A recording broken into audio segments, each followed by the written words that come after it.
성경 407페이지에 있는 요한계시록 제9장 1절 말씀부터 12절 말씀까지 읽도록 합니다.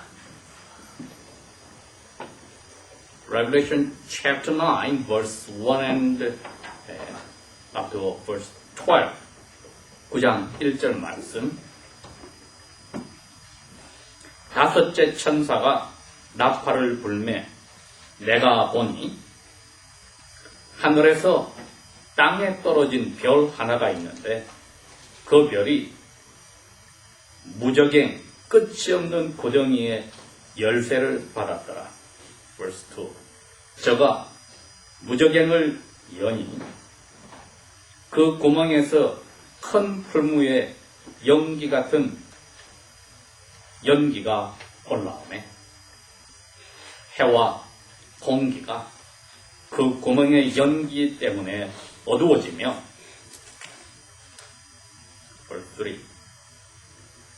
또 황충 메뚜기들이 연기 가운데로부터 땅 위에 나오매 메뚜기가 땅에 있는 전갈과 같은 권세와 같은 권세를 받았더라. Verse 4. 메뚜기들에게 이르시되 땅의 풀이나 푸른 것들이나 각종 나무들은 건드리지 말고 오직 이마에 하나님의 인을 맞지 아니한 사람들만 해하라 하시더라. Verse 5. 그러나 그들을 죽이지는 못하게 하시고 5달 동안만 괴롭게만 하게 하시는데 그 괴롭게 함은 전갈이 사람을 쏠 때에 괴롭게 함과 같더라. Verse 6. 그 날에는 사람들이 죽기를 원하여도 얻지 못하고 죽고 싶으나 죽음이 저희를 피하리로다.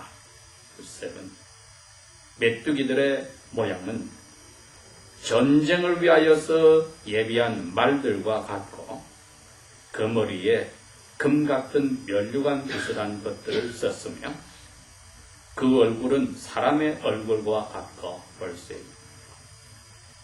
또 여자의 긴 머리털 같은 긴 머리털이 있고 그 이빨들은 사자의 이빨들 같으며 벌써 또 철 흉갑 같은 흉갑이 있고 그 날개들의 소리는 병거와 많은 말들이 전장으로 달려 들어가는 소리 같으며 verse 10. 또 전갈과 같은 꼬리와 쏘는 살이 있어 그 꼬리에는 5달 동안 사람들을 해하는 권세가 있더라. verse 11. 저희에게 왕이 있으니 무정에게서 보내온 사자라. 히브리 말로 이름은 아바돈이요 헬라 발음으로는 이름은 아볼론이더라. Verse 12. 첫째 화가 지나갔으나 보라 아직도 이후에 화가 2개가 더 이르리로다. 아멘.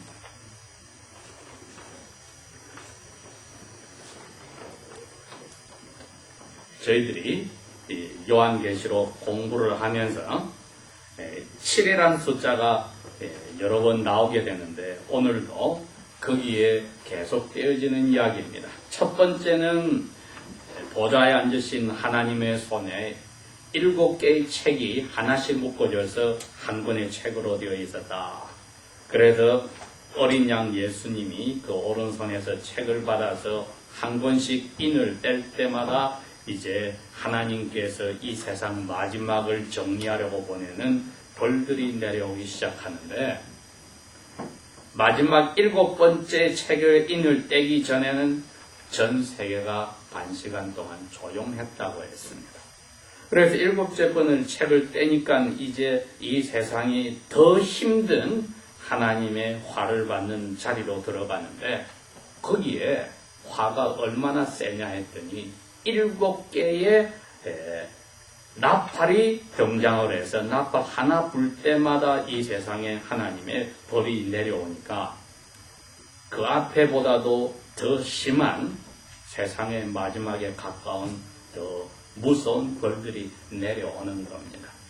그런데 처음 4번의 나팔을 불 때는 세상 3분의 1의 영향을 미쳤는데 5번째, 6번째, 7번째 나팔을 불 때는 그 화가 너무도 심하여서 성경에서 하늘로 독수리를 날아가게 하면서 하나님이 부르짖어 말하게 합니다. 화가 있고 2번째 화가 있고 3번째 화가 있다.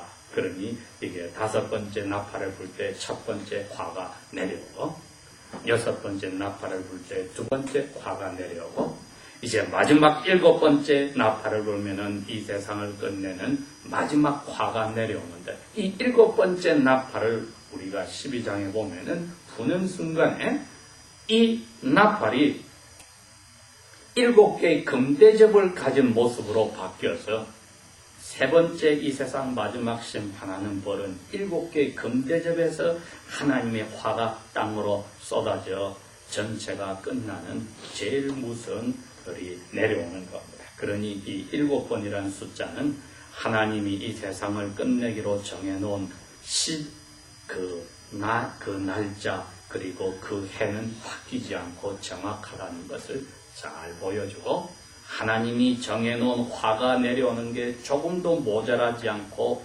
가득 차게 하나님이 이 세상을 만들기 전부터 정해놓은 대로 내려온다는 것을 보여줍니다. 그런데 우리가 여기에 그리스도인의 자리가 어디일까를 생각을 해보았습니다. 이것을 눈으로 보고 적으라고 하여서 적고 있는 우리 사도 요한도 우리와 마찬가지로 하늘로 예수님이 올라가시고 나서 신약 교회의 그리스도인의 한 사람입니다. 그때부터 오늘날까지 마지막 7번의 재앙이 금대접의 화가 이 세상에 내려와서 이 세상 전체를 하나님이 정리할 그때까지의 전체 기간이 성경은 이 세상 마지막 시기 말세라고 하는데 사도 요한이나 우리나 이 말세에 살면서 매일 지나갈 때마다 그 마지막 심판의 날이 가까워 오기 때문에 사람들의 삶도 점점 마음이 더 악하여지고 하나님을 믿는 사람은 더욱더 믿는 자리로 가서 그리스도인들 가운데서도 진짜와 가짜가 지난 2000년 동안에 점점점 더 갈라져 나오게 됩니다. 우리 대한민국에도 약 120년 전에 기독교가 들어와서 지금까지 그리스도인들의 숫자가 많아진 만큼 120년의 세월 속에 참된 그리스도인들은 점점 참된 사람으로 표시가 나고 거짓 그리스도인들은 거짓 그리스도인으로 또 표시가 나서 2000년 동안에 그 나누어가는 정도가 점점 그 사이가 벌어지고 뚜렷해지는 것은 변함이 없습니다. 그러니 사도 요한의 시대도 그 당시의 그리스도인들 사이에도 가짜와 진짜가 뚜렷하게 나뉘고 2000년이 지난 오늘날도 그러면서 참된 그리스도인들이 이 하나님의 화가 이 세상에 내려오는 동안에 있는 장소가 무엇이냐 했을 때 하늘문을 열어서 하늘을 보여주면서 하나님을 믿다가 잡혀 죽은 순교자들이 하나님의 그 은혜의 방인 보좌 앞에 엎드려서 한마디로 우리 원수를 갚아달라고 기도를 할 때 하나님이 그 기도를 들어줍니다. 조금만 기다려. 내가 정해놓은 너희들처럼 믿음과 예수 그리스도 때문에 잡혀 죽을 사람의 숫자가 찰 때까지 조금만 기다려. 하고 그 기도에 대한 대답으로 이제 세상에 하나님이 화를 쏟아내기 시작하는데 살아있는 그리스도인들의 역할은 무엇이냐 했더니 또 분명히 이 7장에 나오다시피 14만 4천이라고 하는 숫자인 이 세상에 살아있는 그리스도인의 하늘에 가 있는 사람들과 합해서 완전한 그리스도인들의 성도들의 기도가 하나님 앞에 천사 손에 있는 향료에서 향이 되어서 올라가도록 하나님이 그 순교자의 기도뿐 아니고 천사의 손에서 올라가는 살아있는 그리스도인의 기도까지 듣고 하나님 앞에 명령을 받은 천사가 하나님의 활을 이 세상에 쏟는 게 8장부터 나팔을 4개 불 때와 오늘 5번째 불 때 계속 내려옵니다.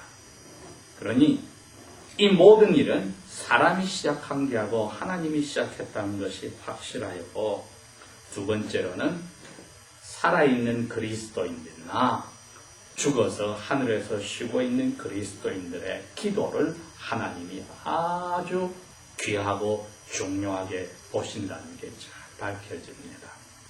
그래서 지난 2000년 동안에 그리스도인들의 삶 속에 뚜렷하게 중요한 자리를 차지하는 것이 우리가 너무나 쉽게 생각하고 잊어버리기 쉬운, 살면서 매 순간마다 숨을 들이쉬고 내뱉는 것처럼 자연스러워야 될 기도 생활이었습니다. 이 기도 생활이 그리스도인들에게서 사라져버리면은 우리는 우리의 영혼이 하나님으로부터는 살림을 받고 견뎌질 수 있는 숨을 쉬는 것을 쉬지 못하여 결국은 죽어가는 자리에 있게 됩니다. 우리의 기도 생활을 아주 심각하게 생각해야 합니다. 기도에 대한 대답의 일부분으로 하나님이 이 세상을 정리하는 일을 확실히 하신다고 생각하면 너무나도 우리의 기도 생활을 지난주일에 우리가 말했듯이 기도로서 하나님의 진노를 즐겁게 맞이하자고 한 것처럼 오늘 주일도 우리는 살아있는 성도들의 기도가 이 우주를 끝내는 하나님의 계획 속에서 얼마나 중요한 자리에 있다는 것을 다시 한번 기억하고 이 말씀을 읽어야 합니다. 우리가 여러 번 이야기하였지만 AD 70년에 하나님이 자기 백성 가운데 있고 그 가운데 이야기하겠다고 한 예루살렘에 있던 성전이 로마 군대 장관의 공격을 받아서 무너진 사건이 있었습니다. 그게 무너지기 약 36년 전에 예수님과 예수님의 제자들이 그 성전을 내려다보는 감람산에서 석양해질 때에 그 성전의 그림자를 보면서 이야기한 게 있었습니다. 마태복음 24장에 가니까 제자들은 예수님에게 너무나 저 멋진 성전을 자랑할 때 예수님은 저 성전의 그 큰 돌들이 하나도 돌이 돌 위에 남기지 않고 다 무너진다고 이야기를 하였을 때에 제자들이 깜짝 놀라서 물었습니다. 언제 그런 일이 일어나고 그러면 이 세상 마지막이 온다는 뜻인데 그게 언제입니까? 예수님은 성전이 무너지는 날이 세상의 마지막 날이 아닌 것을 제자들에게 밝혀줍니다. 제자들은 그게 하나의 날에 동시에 이루어진다고 생각했지만 예수님은 나눠서 설명을 해줍니다. 질문은 잘못됐지만 답은 예수님이 고쳐서 성전이 돌이 돌 위에 남기지 않고 무너지는 날이 언제 오는지를 가르쳐 주시고, 두 번째는 이 세상 마지막이 언제 오는지를 가르쳐 주시는 것이 마태복음 24장의 내용입니다. 이게 왜 우리에게 오늘날도 중요하냐면은 예수님의 답의 두 번째 이 세상 마지막이 어떻게 온다는 것은 첫 번째 답인 성전이 어떻게 무너지는가를 보고 너희들이 세상 마지막이 온다는 것도 그거보다 더 심하게 오니까 그것을 준비하라고 했기 때문입니다. 성전이 무너지는 내용이 첫째, 거짓 선지자들이 나타나고 곳곳에서 전쟁들이 일어나고 굶어 죽는 사람들이 많이 나오고 사람들이 병이 걸려서도 많이 죽고 지진도 일어나고 천체 이상한 일들이 많아지게 되면은 예루살렘 성전이 무너지는데, 그게 무너지는 시작인 아기를 낳을 엄마가 배가 아주 아파서 고통이 이제 시작되는 것과 같이 시작이지 마지막은 아니라고 이야기를 하셨습니다. 그렇기 때문에 예루살렘 성전이 무너진 그 AD 70년대 직전에 전 세계에서 이뤄진 일들을 보고 이런 징조 후에 무너졌다면 앞으로 이 세상이 마지막이 올 때도 이거보다 더 심한 징조들이 다시 나타나겠구나 하는 것을 그리스도인들은 분명히 알아야 합니다. 왜? 그렇게 알아라고 잘못된 질문을 한 제자들에게 답을 해주시며 그것을 마태복음에 적어서 훗날 우리에게는 정확하게 알고 준비하라고 하셔서 저희들이 살아있는 그리스도인들이 오늘도 그 말씀을 생각하고 오늘 사도 요한의 이 계시록 9장을 읽으면서 준비할 수 있는 겁니다.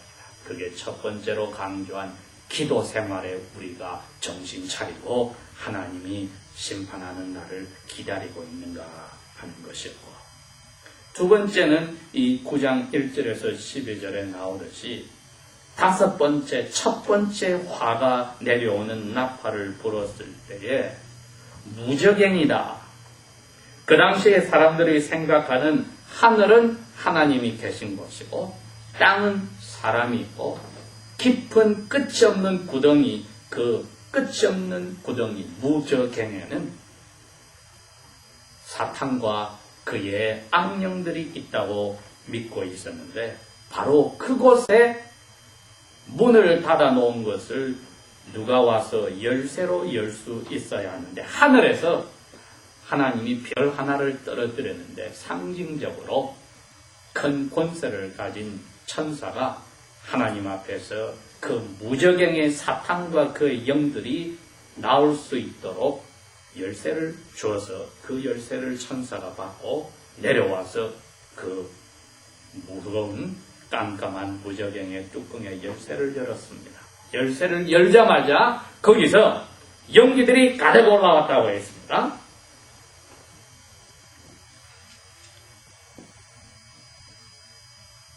풀무불에 큰 불이 타가 올라오는 연기처럼 연기가 올라오는데 그 연기 사이로 갑자기 수많은 메뚜기대들이 누런 메뚜기대들이 나타났다.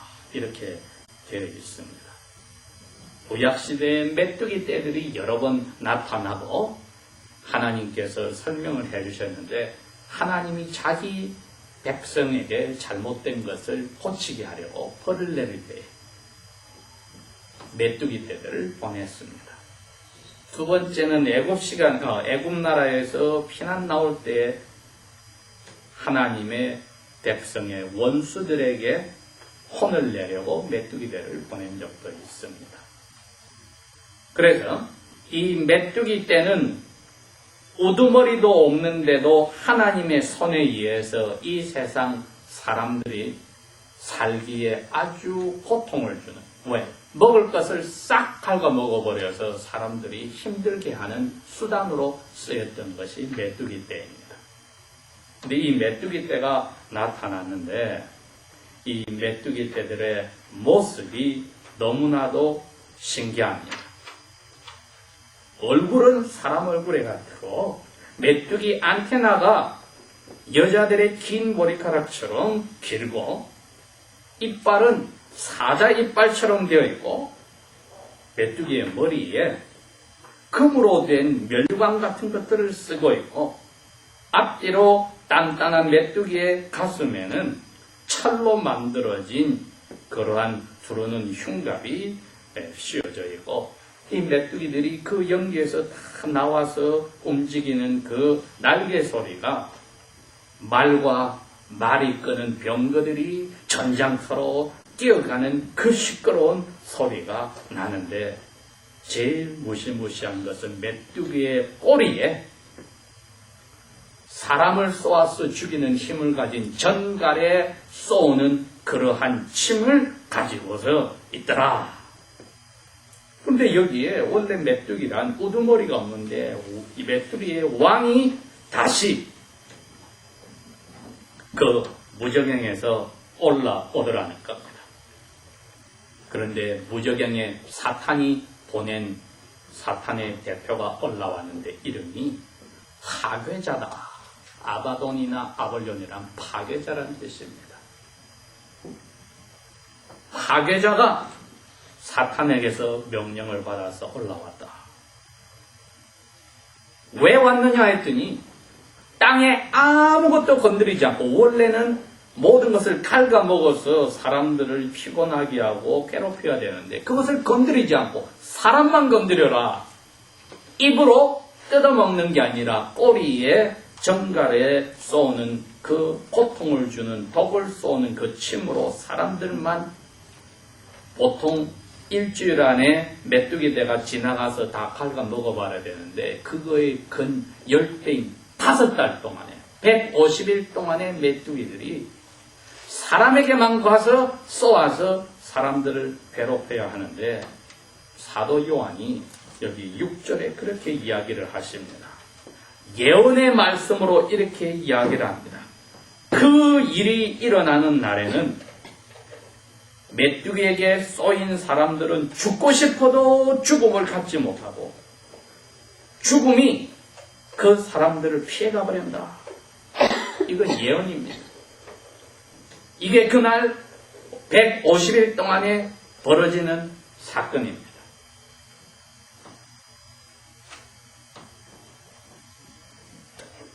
하나님께서 하나님의 자녀들은 그때 어떻게 하시느냐 했더니 성경에 이렇게 되어 있습니다. 메뚜기들에게 너희들이 150일 동안에 하나님의 자녀들에게 주시는 영혼의 하나님의 아들, 딸이라고 주시는 표를 받지 아니한 사람은 괴롭혀라. 하나님의 자녀들을 건드리지를 못하고 모든 비그리스도인들만 건드리는데 너무나 괴로워서 죽고 싶어 해도 자살할 수 없게 막아놓고, 죽으려고 하면 죽음이란 것이 그 사람들을 피해가서 고통만 받게 150일 동안 괴롭혀라고 말씀을 하셔서, 기도하며 사는 하나님의 자녀들에게는 이 기간이 영적으로 하나님 앞에 보호를 받는 기간이 됩니다. 그래서 이때는 하나님의 참 자녀가 아닌 거짓 그리스도인들은 이 고통 속에 들어갑니다. 같은 교회에서 신앙생활을 하더라도 고통 속에 들어가는 교우들이 있고, 이 괴로움 속에서 보호를 받는 교우들이 있다고 생각을 해보십시오. 하나님만이 무정에게 갇혀있는 사탄에게 명령하여 그 사탄의 명령을 받은 사자가 와서 이 메뚜기떼를 건드리고 하나님의 손에 수단이 되어서 하나님의 아들 예수 그리스도를 건성으로 믿거나 미워하고 반대했던 사람들에게만 고통을 주는 이러한 기간이 나올 때에 하나님 앞에서 기도함으로써 하나님의 진노 날을 예배했던 사람들에게는 영적으로 안심이 되고 위로를 받는 날이요. 그러지 못한 사람들에게는 여기에 상징적인 의미가 메뚜기떼에 의해서 사탄의 보낸 사자가 왕이 되어서 움직이는 이 거짓의 세력에 고통을 당하는, 영적으로 육체적으로 정신적으로 고통을 당하는 기간, 이것이 첫 번째 화가 됐습니다. 그리스도인들이 이 기간 동안에 하나님 앞에 보호를 받고 마음으로 위로를 받을 수 있는 것은 깨어서 기도하는 자리에 있지 않고는 다른 길이 보이지 않습니다. 그래서 지난주에 이어서 오늘은 우리는 깨어 기도하며 진노의 날을 예비하는가, 하고 스스로에게 질문을 해봅니다. 깨어 기도하면서, 건성으로가 아니라 깨어 기도하면서 하나님의 손에 의하여 마귀가 보낸 사자까지 악한 세력의 두목으로 이 세상을 괴롭히는 진노의 말을 우리가 얘기하는가. 기도하겠습니다.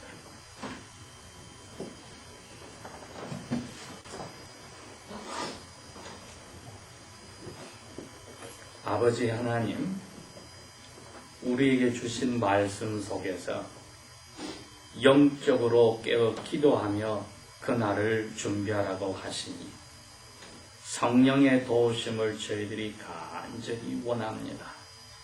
어떤 때는 무엇을 기도해야 될지 모를 때에도 성령께서 탄식하며 저희들을 도와주신다고 하셨으니 저희들이 날마다 다가오는 그 진노의 날에 아버지께서 보를 하시는 그 자리에 든든히 서기 원합니다.